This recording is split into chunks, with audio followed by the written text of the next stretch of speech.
are listening to Jazz Brothers. They're playing Sugarcane from their 2009 release, Into the Night.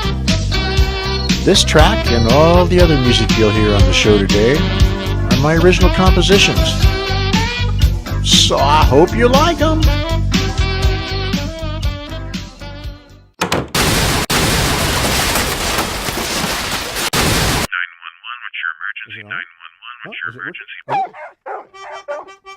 Whoa, what? Is it on? Can you smell? Oh, hey, we're on. It's on. Hey, cool. Very good. Very cool. This is so much fun getting started.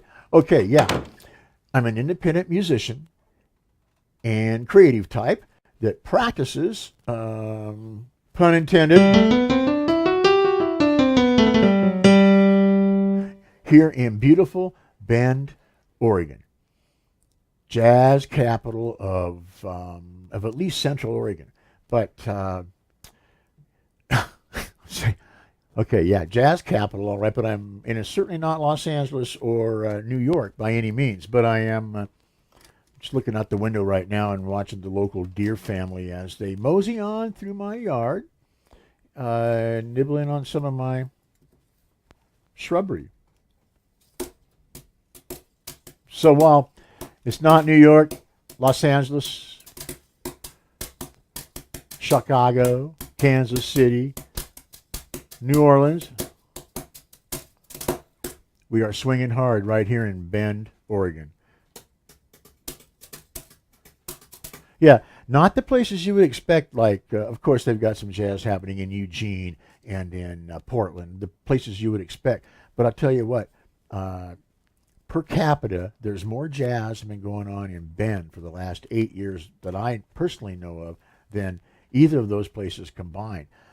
That's why there's so many of those players coming over to Bend to work and to play, and there's so much activity here in Bend all around about jazz and about music and about culture and about being outdoors and about going and seeing and doing.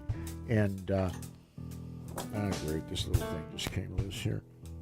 So, anyway, I'd be surprised if you don't know about Bend, Oregon at this point. But just in case you don't, get on the internet and check it out and see what's going on. Because Bend has, for some time, has been known for world-class skiing. And people have been coming from all over the world to train and to compete and to ski at Mount Bachelor. But over the course of the last 10 to 12 years, and especially the last 5 or 6 years, it has Bend has gone on the map. There's world-class athletes from all over the world coming here to train and to live for winter sports, for summer sports. I mean, it's huge.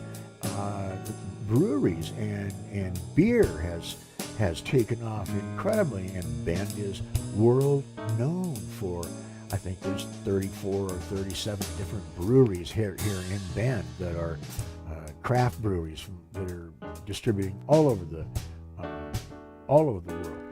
Of course, real estate for some time has been a big thing in Bend, and now pot is just going absolutely crazy, and Bend again is becoming known as a center for pot distribution, and the growth of it here together with the breweries and the outdoor activities is unreal, and it has brought along the culture with it. And jazz is another one of the other things that's a byproduct of all the people coming to Bend, of course, primarily, initially, because of the wonderful weather. We have more sunny days here than San Diego. When it does snow, it snows, and it's a wonderful thing. It's light, it's airy. You go out and you actually blow it off your car and go about your business. So those 5 things, really 4 things that are all keyed around the weather, have really put Bend on the map. And there's a lot of jazz that's going on. So who would think that Bend, little old sleepy, used to be dusty. I used to come over here. I used to come over in the late 70s with my rock bands, and play at the college, and then also play at the end of the Seventh Mountain that was here then. And, you know, we'd come over for the weekend and we'd be driving back to Eugene going, man, it's just like hot and dusty over there. Why would anyone live there? But everyone wants to live here now, and it's growing like crazy. And it's taking a lot of music that's going along with it.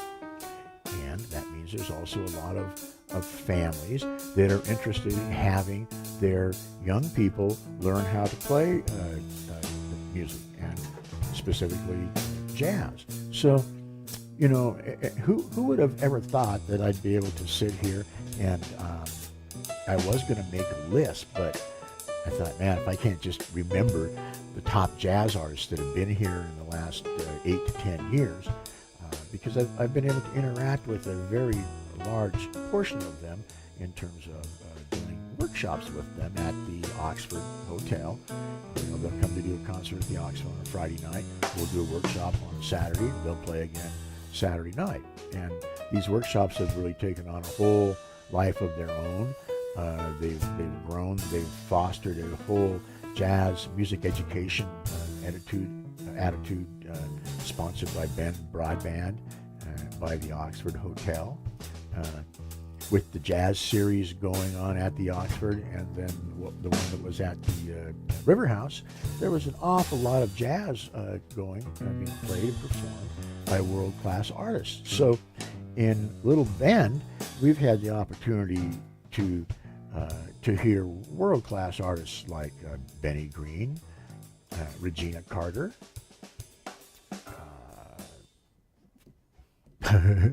T.S. Monk, Peter Erskine, Randy Brecker,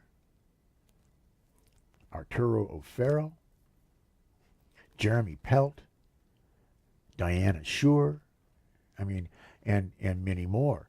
And we have done workshops with many of those artists. Now, what is a workshop? What does that mean? Well, it can mean as little as an artist sitting on a stool on stage and speaking and having a question-answer session with all the people that are there.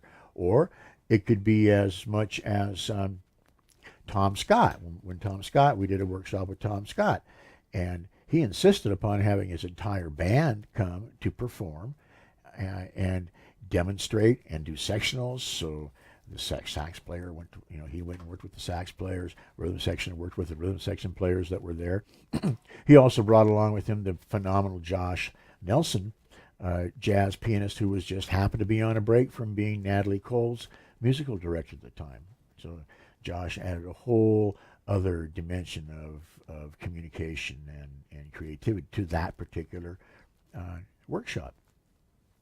Randy Brecker, the workshop we did with Randy Brecker was an outstanding workshop. I asked Randy if he wanted to have a student group to back him up. He said that would be great. I called the students that I would have called to have play. They were at state competitions and at other camps during the time. So I figured, hey, I'm a student. My other two buddies are students. So we had the opportunity to play with Randy Brecker at the workshop with him. And it was an outstanding presentation. I'll be able to talk about that more. Just a number of phenomenal world-class players who have come to Bend, and the opportunity has been created for them to communicate with people who are interested in it. So it's really been a fun thing. So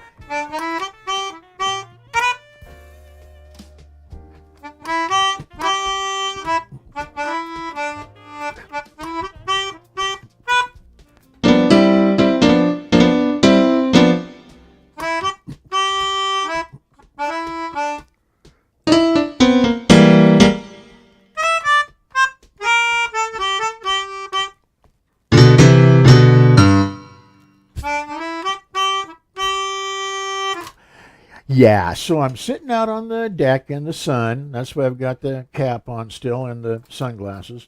In fact, the cap, I've always thought it was really interesting, especially when you see an older guy. Wait, that's not me. Someone a little more distinguished for the first time, and they've got a cap on, and so, does that really mean that they're like just want to wear a cap, or does that mean that they're like bald and they're trying to cover something up?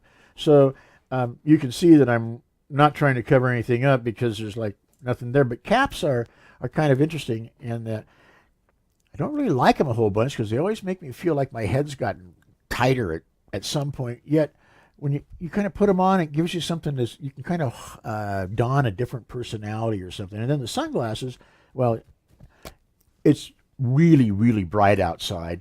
And yeah, I changed my shirt because the other one was kind of pitted out when I came in. But it's been really, really nice to be able to sit out in the sun on the back deck with my melodica, because my wife and pretty much everyone else like really hates me practicing it. So, I have it out in the back where it doesn't bother anyone except for me and the animals. And the deer have been coming around frequently. And the funny thing is that when I throw like some nibbles, like some seed or some carrots or something like that, they stick around. They like my music, so they come around, and for some reason at the same time that I'm playing melodica while I've got some food for them, they stick around. And I've had audiences like that too. So anyway, so I'm sitting out there having a good time in the sun, and it's so gorgeous here now. If you could just see what I'm looking at, I feel so... Whoa!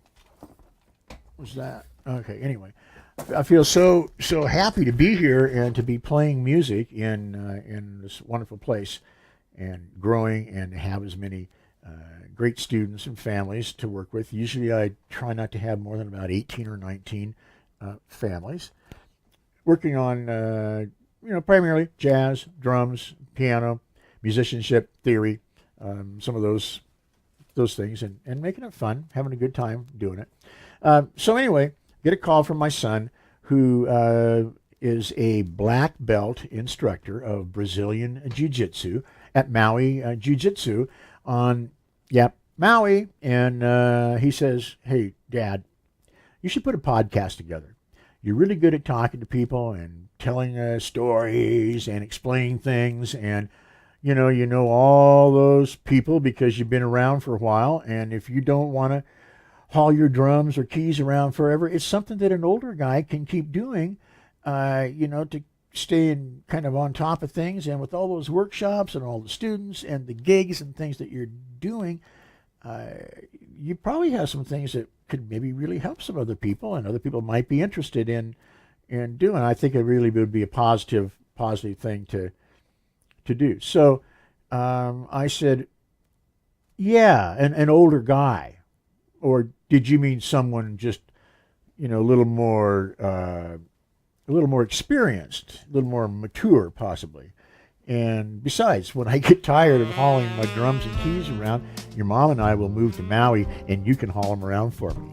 And Joel says, "Yeah, that's what I meant. Yeah, that's pretty much what I meant." So a typical day in my workshop. The workshop consists of me working on a variety of what I hope and what I think are creative music projects. Everything from teaching them private lessons, so I prepare for each student, because I am so fortunate to have a wonderful group of extremely talented individual students that I need to prepare for them for each one of their lessons. They're moving that quickly, and they don't all go in the same place at the same time. So it's really important for me to be on top of who they are, what our goals are together, and what I'm doing to help them reach those goals. Everything from students to practicing. Yeah, I am practicing both instruments, drums and keyboards, and trying to make sure that I am serious about that and on them each and every day, together with continuing to write, and then gig, play around. Love playing. I gig out a lot, do a lot of subbing, and rehearsing. So with the different groups that you have that are going on, I do quite a bit of rehearsing and those kinds of things. I don't think it's unusual. I'm sure there are tens of thousands of what I call professional unknown musicians who are, yeah, we're professionals. This is what we do, but we're not, we're not in that famous 5% that everyone can recognize. So, yep, if you live in Bend or Central Oregon, you probably know me or the groups that I work with or some of my students. But otherwise, probably not.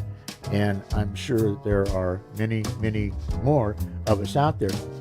It's really a situation of doing many of the things that we really love doing, keeping them all going in the air all the time, kind of like the juggling thing. I have one of my students who's an excellent juggler. So anyway, my mission and my goal with all these things are for me to help as many as I can, many people as I can, including myself, to play as much music as possible, and working with all ages of individuals, all proficiency levels, any and all instruments, including singers, all styles, and really to foster or create it, perform it, teach it, and encourage it.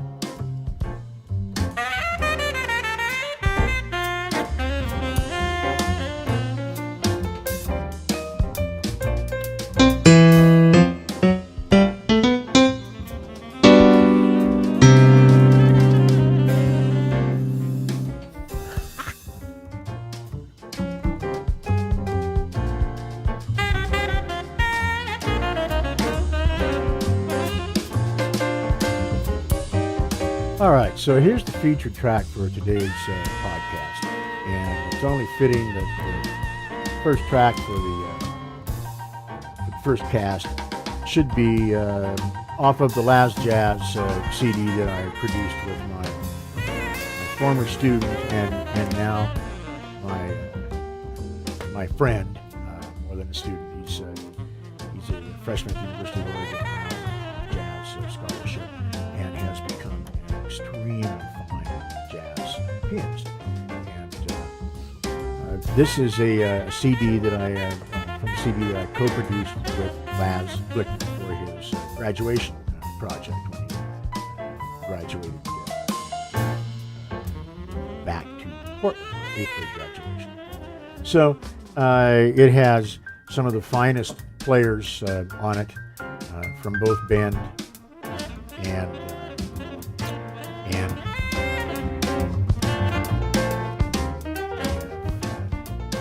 Toronto playing tenor saxophone on this tune. The tune's called it's called Something Romantic now. Originally it's called Fives and Sixes because it's combinations of measures of 5 and measures of 6, and not in a specific order. They just flow with the melody. It's kind of unusual, a bit challenging to play, but it started off as a joke actually for a song that I was writing for some of my blues players friends. A typical blues tune might start bop bop bop wow, and I always thought it might be kind of a little joke to play on them if we dropped a beat. So just when they were ready to play the downbeat, the rest of the group had already played the downbeat, kind of an inside joke. So I was doing that, and then I made a mistake and hit a wrong note, hit a major 7 instead of a dominant 7, and I really liked it, so I turned it into a completely different piece. And then it became 5s and 6s, combinations of measure of 5, boop, bop, ba-doo, boom, boom, and a measure of 6, da, da, da, da, da, da, da, or it might be a measure of 6, da, da, da, da, da, da, da, da, and a measure of 5, da, da, da, da, da, da, or da, da, da, da, da, da, da, da, da, da, ba, da, boo, ba, boo, boop, boop, doo, boop, boop, doo. Anyway, it goes on like that, and that's the melody. So the incomparable Renato Caranto is playing tenor on it. Dave Capteen is playing upright bass on it. The phenomenal young Laz Glickman is playing Fender Rhodes piano on it, and I'm playing drums. And we recorded it at Tim's Kung Fu Bakery studio in Portland. It was a very, very fine studio.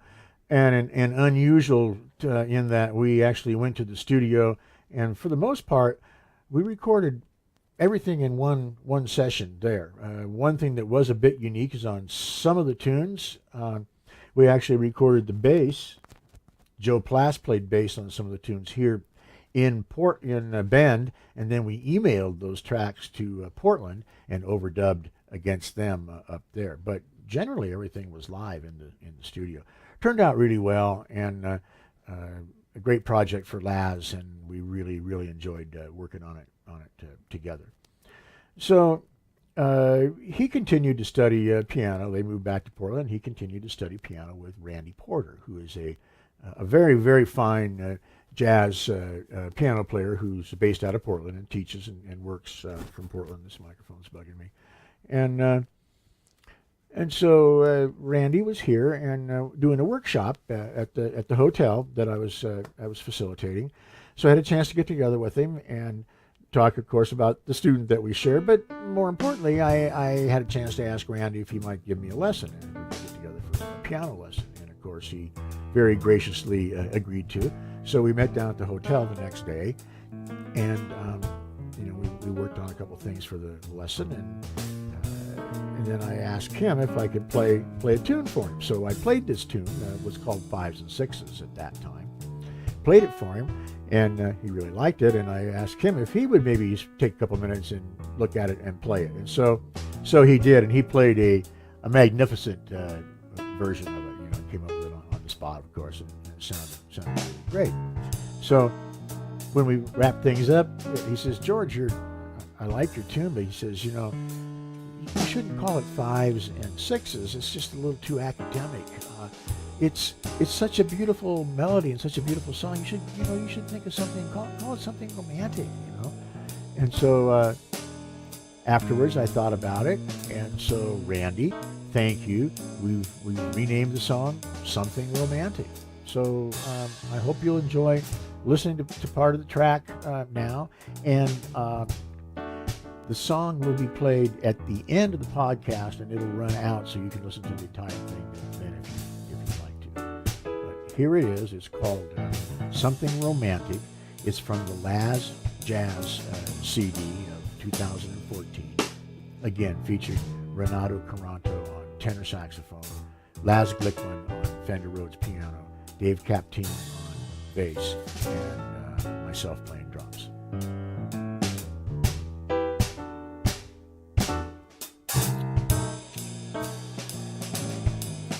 So I have done a lot of workshops. What does that mean? I've done a lot of workshops. Well, what it means is that I have facilitated, participated in, produced, organized a variety of clinics or opportunities for all kinds of different kinds of people to come together in some form and learn about music, and hopefully come away from that session, maybe a 1 or 2 day session at the most, with something they can actually take home and use and practice on. So workshops, they take on all kinds of all forms, and I really kind of prefer to think of them more like clinics, where maybe someone, a player, maybe comes because they have a particular need that they wanted to have addressed, and the doctor or the clinic addresses that. So I have done workshops with really jazz greats, world-class jazz artists that have been touring and in Bend or wherever to play, especially with the workshop series sponsored by Ben Broadband at the Oxford Hotel here in town.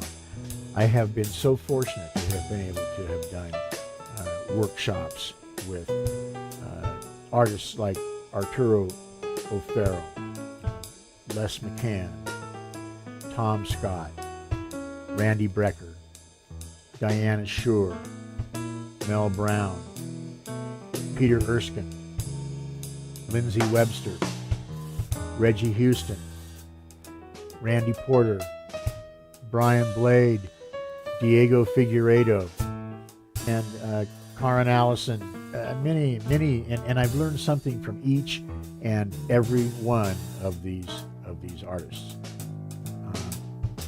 You learn a lot of things from the questions that the audience asks, and the audience in the workshops, especially here now, has grown to many more people that are civilians that are coming to the workshops than actual players or even student players.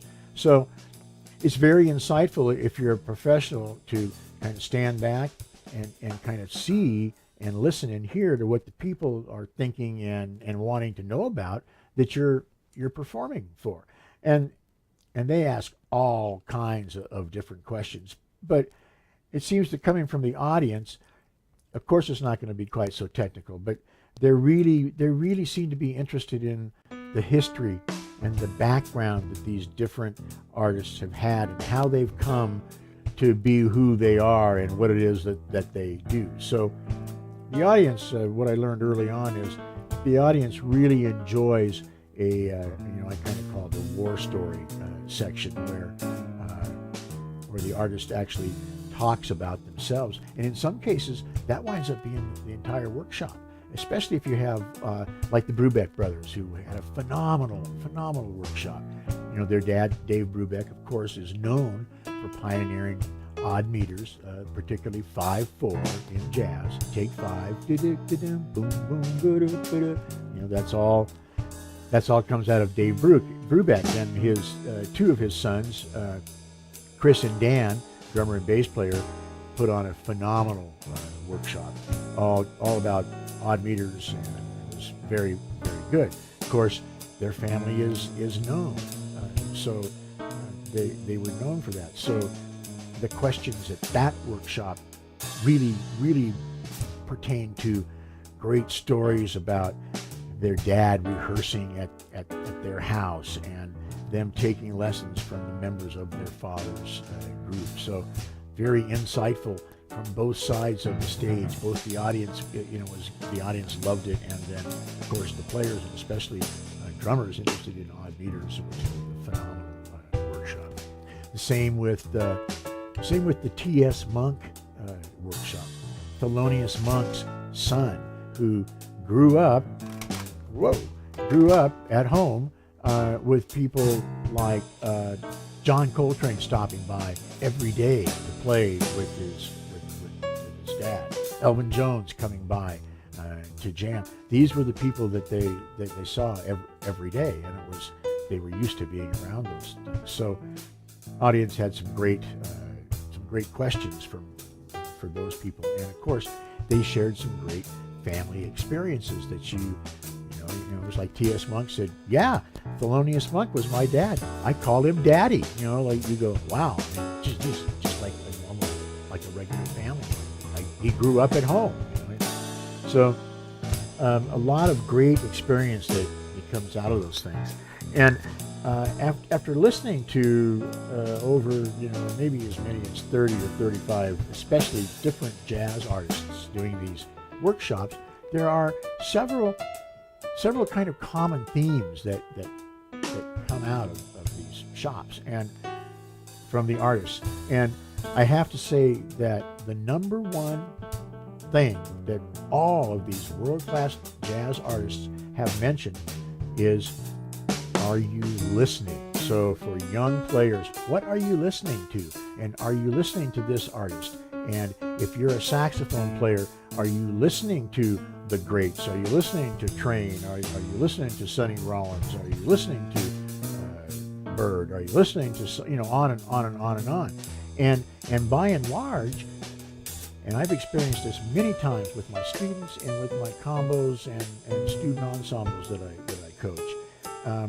You ask a young saxophone player who his favorite tenor player is, he might be struggling just to think of a tenor player, not that he's listened to enough of them to have favorites. So the big thing that comes out of all of these workshops is young people especially are not listening enough. And it's kind of an anomaly, I think, since we're in an era where the technology is so awesome. It's so enabling for everyone to listen and see just about anything they could possibly imagine.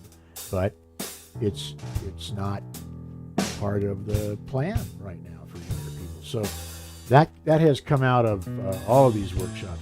The other thing that comes out is don't be afraid to repeat something. Again, this is what we learn. Play it over and over and over and over. So if you're working on something and you've played it enough to where you think you're maybe starting to get tired of it, you're just getting started on learning it. And usually what happens is people will work on something until they might be able to get through it without maybe making a mistake, and then that's enough. And then the other things, which you'll see come out in some further interviews and things later on in the cast, is really from these world-class, great artists.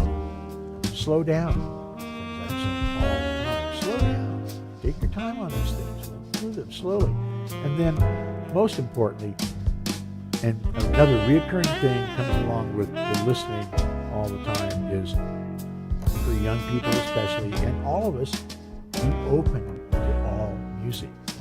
Be open to listening to all music. Now, if you're a young person, that's probably kind of difficult because you have some things that you like and you're not really interested in all that other junk out there. If you're an older person, not myself of course, but if you're an older person, you might be thinking, you know what, I really know what I like. I don't need to listen to a bunch of other things. I like this. But my experience is if we want to keep enriching ourselves and learning and growing, we need to have more things coming in that we can experience and we can listen to and learn from.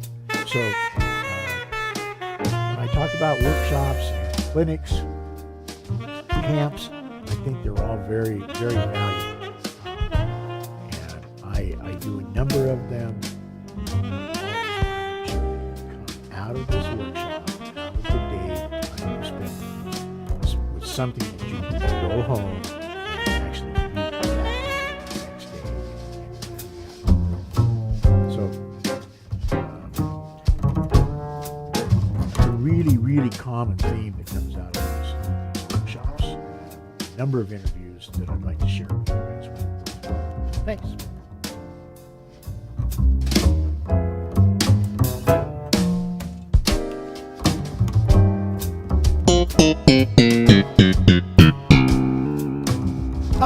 Couldn't help myself, sorry. All right, speaking of talking to different artists and interviewing folks, fortunately, I've had a great opportunity with all these different workshops and the different artists that I've had a chance to interact with, to talk to them and try to learn as much as I can. And I always, whenever I feel that it's appropriate, when I have a chance, I always ask them at least two specific questions. The first one being, what are you working on? And are you practicing? And, it's not always necessarily appropriate for every one of these players that I've met with or had a chance to talk to, but it usually is. So I try to ask them. Bobby Watson. What was Bobby's response? Well, Bobby simply said, hey man, I'm playing my horn every day, which is a good thing. Diego Figueiredo, exceptional fingerstyle classical Latin guitar player. I had the privilege of working with on the workshop. Diego says, very common theme, I'm practicing. I wish I had time to, but I am performing 5 or 6 nights a week. So, and so then when you ask Diego a little deeper during the workshop, then he will say, as a lot of them do, yeah. Earlier, when I was younger, I practiced 6 hours a day for many days, but now I don't have time to do that. So it's a recurring thing. Antonio Sanchez, today's most up-and-coming, brilliant drummers from New York City, had a concert here in Bend. and he needed a good piano, so they used my Yamaha electric piano for the gig. And so I was able to go to the show and sit close to Antonio, watch it, check out his grip, see if he's playing thumbs up, palms down, all those good drummer things. And of course, I had a chance to talk to Antonio. I said, so Antonio, what are you working on?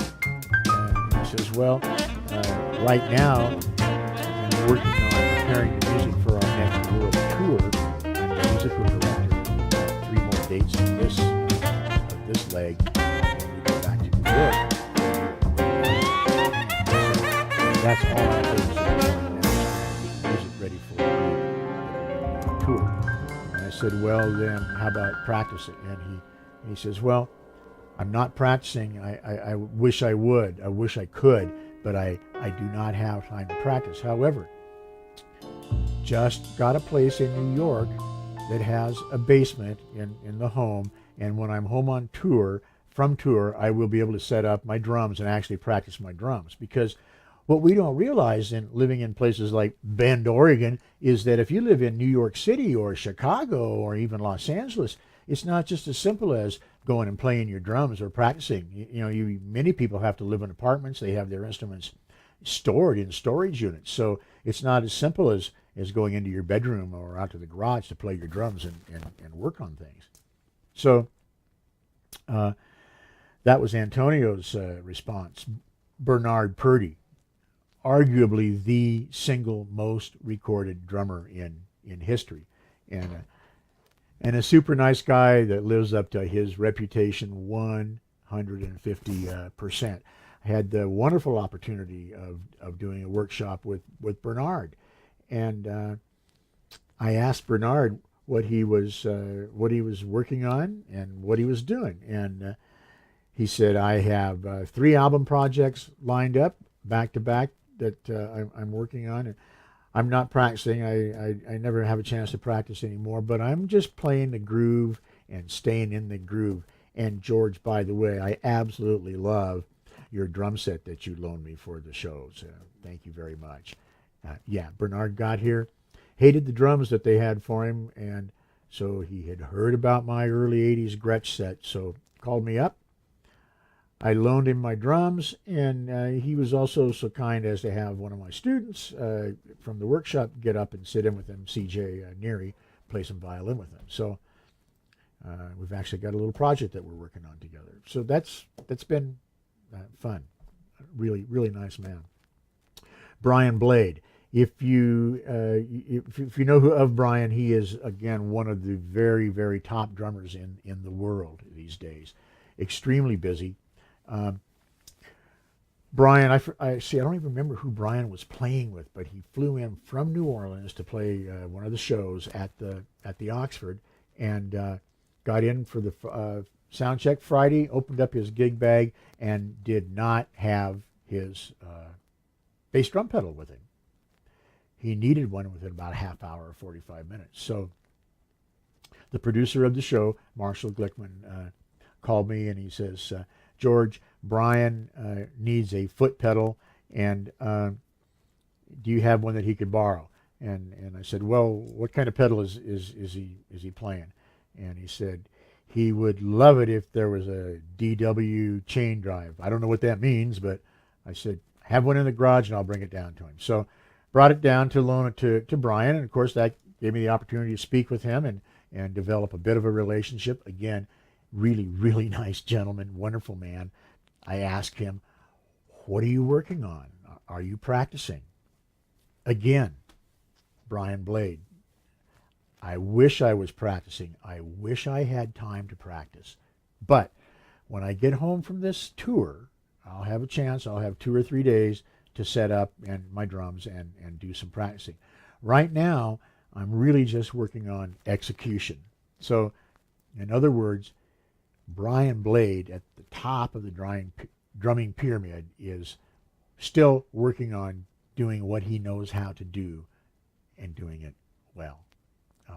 Again, Brian, what a really nice cat. I was in the middle of a drum designing and building project right at that time. So I asked Brian if he would be so kind as to take a look at some of the sticks I was working on.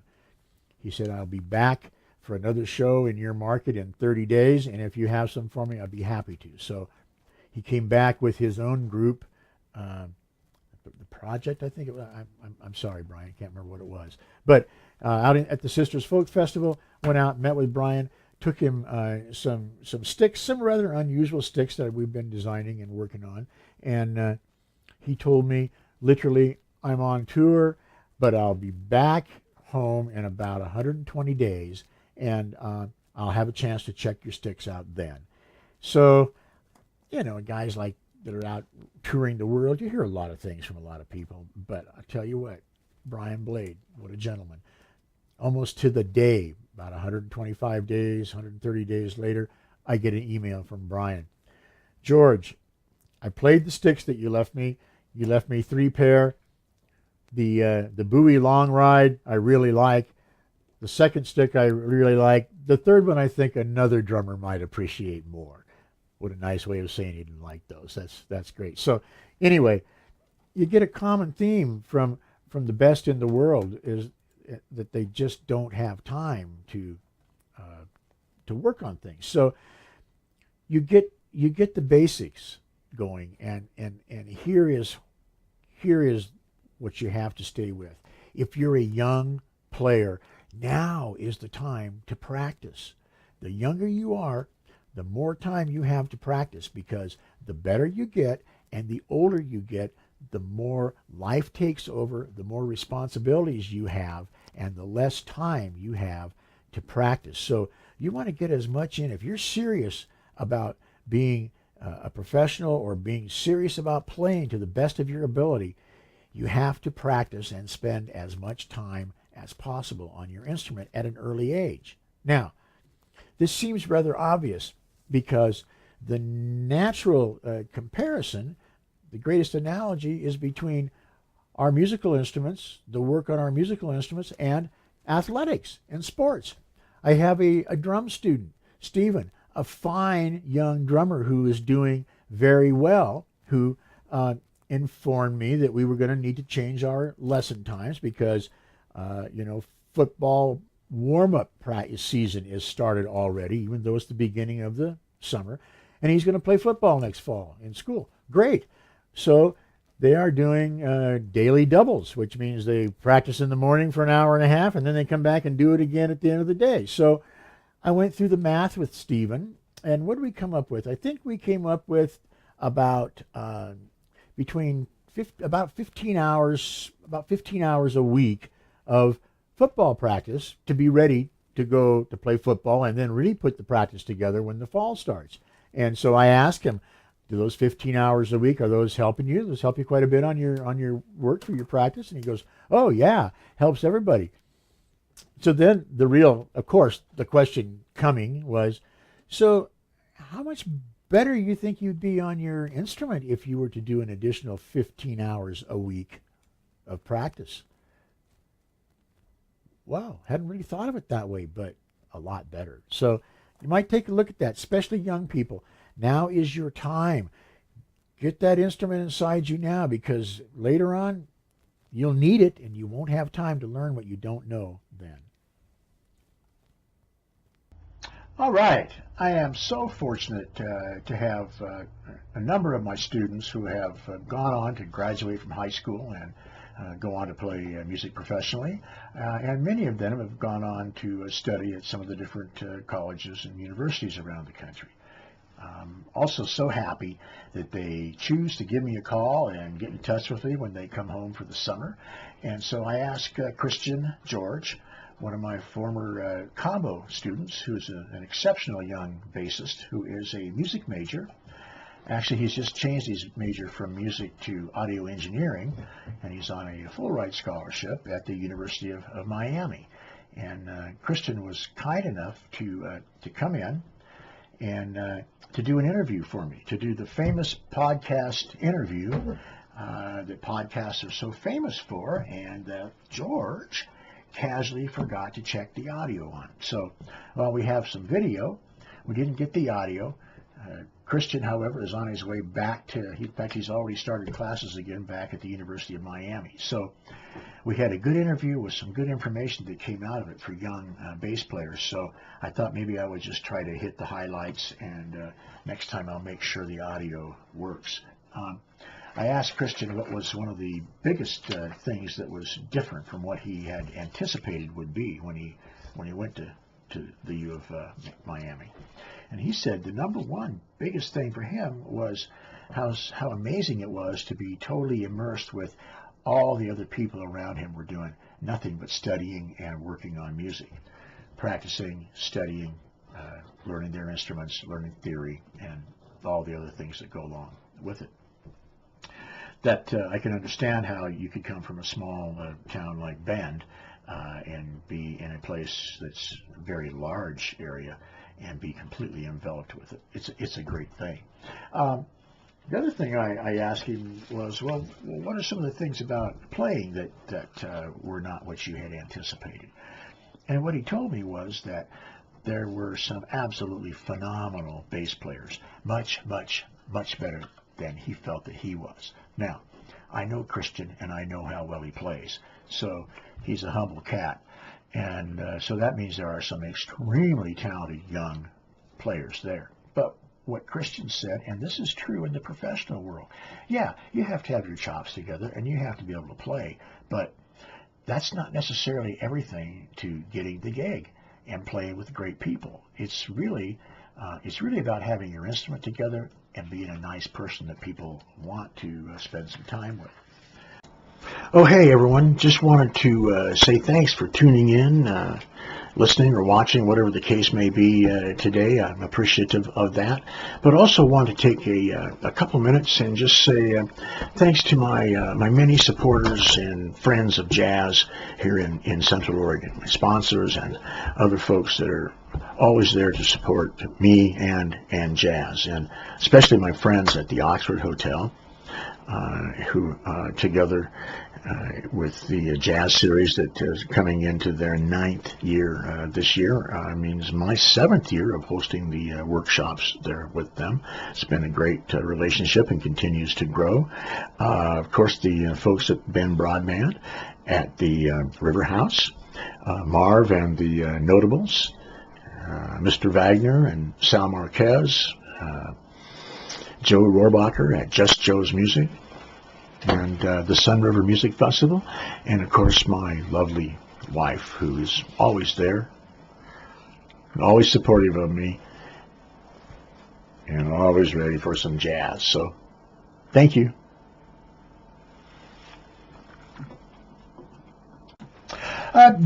So my wife tells me that I repeat myself, and I think she's right. I think, in fact, she must have been sitting in on some of my lessons, because what I do an awful lot throughout the day with most of my students is I'm usually going through some of the very basic things that are important, like, are you counting? And count out loud usually comes right after, are you counting? And then slow down. Try not to rush. That usually comes right after slow down. Are you working with a metronome at home? That's a good one. I am having a hard time finding a good metronome. The ones that I find seem to be speeding up and slowing down a lot. I don't know what it is. So there's the metronome thing. And then sit up, slow down, take your time playing things. Did I mention counting out loud? Slowing down? Yeah, and these things I keep repeating, throughout the day. So, I don't know, last week I think it was, someone actually asked me if I could tell them, what the tips are, some of the secrets and some of the tricks to playing jazz. And I went, I wish I knew what they are, because I would be using them if I knew what those tricks are. So then I started thinking about it, and I thought, yeah, you know what? I know exactly what those little tips are and what those tricks and secrets are. And so here they are. Count out loud, work with a metronome, play things slowly, and repeat things over and over and over. And I think if there's one thing that I am finally learning myself, it is you really can't play something too often. So, you can't play the first 4 bars of Stella by Starlight too many times. In fact, you probably have not played them enough. So, yeah, it's the same thing I repeat all day long. It's really the basics of things. Use a metronome. Practice, that's pretty important. So when you do practice, hopefully it's every day, keep all these things in mind. And, one thing I like to think of is you're working on several things at a time when you're practicing. So think about it. Are you counting? Are you counting out loud? Slow down. Don't play too fast. Don't rush through things. Try not to rush. Try not to drag. And work with the metronome. Sit up. Slow down. All those things. There's just 4, 5, 6 basic elements. You're working on them, pretty much all at once if you're really thinking. So you might look at it like this. If you're not working on them all at once, you're probably practicing something wrong or incorrectly, in which case I like to say, well, then we can probably play it well. We can probably play it wrong really well. Thanks.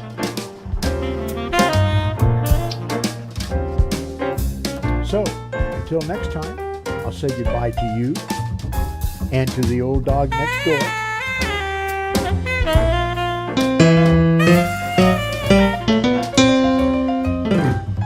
I'm just going to let today's featured track play on out.